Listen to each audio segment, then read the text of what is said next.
ನಮಸ್ಕಾರ ಎಲ್ಲರಿಗೂ ಸುಮಾ ವಿ ವ್ಲಾಗ್ಸ್ಗೆ ಸ್ವಾಗತ. ಇವತ್ತು ನಾನು ದಪ್ಪ ಮೆಣಸಿನಕಾಯಿ ಬಜ್ಜಿ ಮಾಡ್ತಾ ಇದ್ದೀನಿ. ಇಷ್ಟ ಆದರೆ please like share and comment ಮಾಡಿ. ನೋಡ್ತಾ ಇರ್ಬೋದು ನಾನಿಲ್ಲಿ ಒಂದು ಬೌಲ್ ತೊಗೊಂಡಿದ್ದೀನಿ. ಅದಕ್ಕೆ ಒಂದು ಮೀಡಿಯಮ್ ಸೈಜ್ದು ಈರುಳ್ಳಿನ ಸಣ್ಣದಾಗಿ ಕಟ್ ಮಾಡಿ ಹಾಕ್ಕೊಂಡಿದ್ದೀನಿ. ಹಾಗೆ ಒಂದು ಕ್ಯಾರೆಟ್ನ ಸಣ್ಣದಾಗಿ ತುರಿದು ಹಾಕ್ಕೊಂಡಿದ್ದೀನಿ. ಹಾಗೆ ಸ್ವಲ್ಪ ಸೌತೆಕಾಯಿ ಕೂಡ ತುರಿದ್ಬಿಟ್ಟು ಹಾಕ್ಕೊಂಡಿದ್ದೀನಿ. ಹಾಗೆ ಕೊತ್ತಂಬರಿ ಸೊಪ್ಪು ಕೂಡ ಹಾಕ್ಕೊಂಡಿದ್ದೀನಿ. ರುಚಿಗೆ ತಕ್ಕಷ್ಟು ಉಪ್ಪು ಕೂಡ ಹಾಕ್ಕೊಳ್ತಾ ಇದ್ದೀನಿ. ಹಾಗೆ ನಾನು ನಿಂಬೆ ಹಣ್ಣಿನ ರಸ ಕೂಡ ಹಾಕ್ಕೊಳ್ತಾ ಇದ್ದೀನಿ. ನಿಮಗೆ ಬೇಕಿದ್ದರೆ ಚಾಟ್ ಮಸಾಲ ಕೂಡ ಹಾಕ್ಕೊಳ್ಬೋದು. ನಾನಿಲ್ಲಿ ಚಾಟ್ ಮಸಾಲ ಯೂಸ್ ಮಾಡಿಲ್ಲ. ಇವಾಗ ನೀಟಾಗಿ ಮಿಕ್ಸ್ ಮಾಡಿ ಒಂದು ಕಡೆ ಇಟ್ಕೊಳ್ಬೇಕಾಗತ್ತೆ.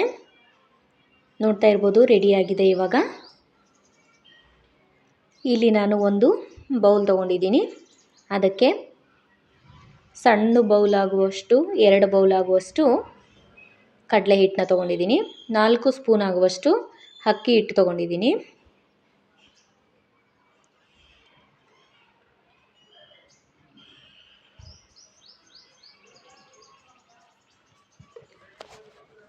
ಈ ವಿಡಿಯೋ ನಿಮಗೆ ಇಷ್ಟ ಆಗಿದ್ರೆ please like share and comment ಮಾಡಿ. ಸಬ್ಸ್ಕ್ರೈಬ್ ಮಾಡ್ಕೊಳ್ದೆ ನೋಡ್ತಾ ಇರೋರು ಪ್ಲೀಸ್ ಸಬ್ಸ್ಕ್ರೈಬ್ ಮಾಡ್ಕೊಳ್ಳಿ ನನ್ನ ಚಾನಲ್ನ. ನೋಡ್ತಾ ಇರ್ಬೋದು ದಪ್ಪ ಮೆಣಸಿನಕಾಯಿ ಖಾರ ಇರಲ್ಲ, ಹಾಗಾಗಿ ನಾನು ಇಲ್ಲಿ 2 ಸ್ಪೂನ್ ಹಾಕ್ಕೊಂಡಿದ್ದೀನಿ. ಹಾಗೆ ಉಪ್ಪು ಕೂಡ ಹಾಕ್ಕೊಂಡಿದ್ದೀನಿ ರುಚಿಗೆ ತಕ್ಕಷ್ಟು. ಅಜ್ವೈನ್ ಕೂಡ ಹಾಕ್ಕೊಳ್ತಾ ಇದ್ದೀನಿ. ನೀಟಾಗಿ ಮಿಕ್ಸ್ ಮಾಡ್ಕೊಳ್ಬೇಕಾಗತ್ತೆ. ಮಿಕ್ಸ್ ಮಾಡ್ಕೊಂಡಿದ್ದಾದಮೇಲೆ ನೀರು ಹಾಕಿ ನೀಟಾಗಿ ಮಿಕ್ಸ್ ಮಾಡ್ಕೊಳ್ಳಿ. ಒಂದೇ ಸತಿ ನೀರು ಹಾಕಬೇಡಿ, ಸ್ವಲ್ಪನೇ ನೀರು ಹಾಕಿ ಮಿಕ್ಸ್ ಮಾಡ್ಕೊಳ್ಳಿ. ಜಾಸ್ತಿ ನೀರು ಕೂಡ ಆಗಬಾರ್ದು, ಹಿಟ್ಟು ಈ ಹದಕ್ಕೆ ಇರಬೇಕಾಗತ್ತೆ ನೋಡಿ. ಇವಾಗ ನಾನಿಲ್ಲಿ ಎಣ್ಣೆ ಕಾಯಕ್ಕಂತೇಳಿ ಇಟ್ಕೊಂಡಿದ್ದೀನಿ. ಹಿಟ್ಟು ಕೂಡ ರೆಡಿಯಾಗಿದೆ. ಹಾಗೆ ನಾನಿಲ್ಲಿ ದಪ್ಪ ಮೆಣಸಿನಕಾಯಿನ 1ರಲ್ಲಿ 3 ಭಾಗ ಮಾಡ್ಕೊಂಡಿದ್ದೀನಿ. ಈ ಥರ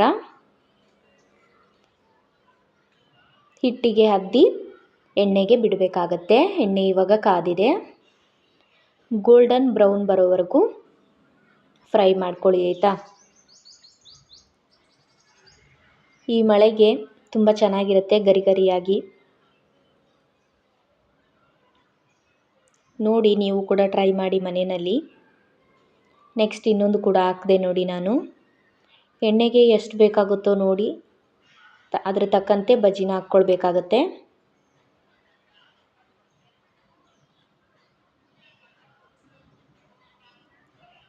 ನನಗಿಲ್ಲಿ ಆ ಎಣ್ಣೆಗೆ 3 ಆದರೆ ಸರಿ ಹೋಗುತ್ತೆ ಅಂತೇಳಿ ನಾನು 3 ಬಜ್ಜಿನ ಹಾಕ್ಕೊಂಡಿದ್ದೀನಿ. ಇವಾಗ ಟರ್ನ್ ಮಾಡ್ಕೊಳ್ಬೇಕಾಗತ್ತೆ.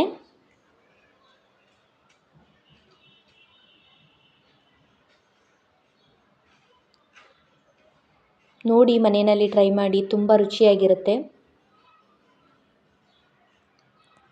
ಈವ್ನಿಂಗ್ ಸ್ನ್ಯಾಕ್ಸ್ಗೆ ತುಂಬ ಚೆನ್ನಾಗಿರುತ್ತೆ ಟೀ ಜೊತೆ.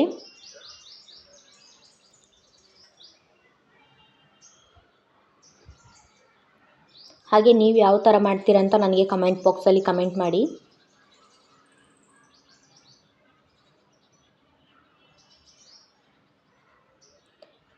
ನೋಡ್ತಾ ಇರ್ಬೋದು ಇಲ್ಲಿ ಗೋಲ್ಡನ್ ಬ್ರೌನ್ ಬರೋವರೆಗೂ ನಾನು ಫ್ರೈ ಮಾಡ್ಕೊಂಡಿದ್ದೀನಿ ಬಜ್ಜಿನ. ಇವಾಗ ತೆಕ್ಕೊಂಡಿದ್ದೀನಿ. ಇವಾಗ ಮಧ್ಯಕ್ಕೆ ಕಟ್ ಮಾಡ್ಕೊಳ್ಬೇಕಾಗತ್ತೆ. ನಾವು ಫಸ್ಟು ಸ್ಟಫಿಂಗ್ ಏನು ಮಾಡ್ಕೊಂಡಿದ್ವಲ್ಲ ಅದನ್ನೆಲ್ಲ ಸ್ಟಫಿಂಗ್ ಮಾಡ್ಕೊಂಡಿದ್ದೀನಿ. ನೋಡ್ತಾ ಇರ್ಬೋದು ತುಂಬ ಚೆನ್ನಾಗಿರುತ್ತೆ. ಈ ಥರ ಮಾಡ್ಕೊಂಡು ನೀವು ಕೂಡ ತಿನ್ನಿ. ಹೇಗೆ ಬಂದಿತ್ತು ಅಂತ ಹೇಳಿ.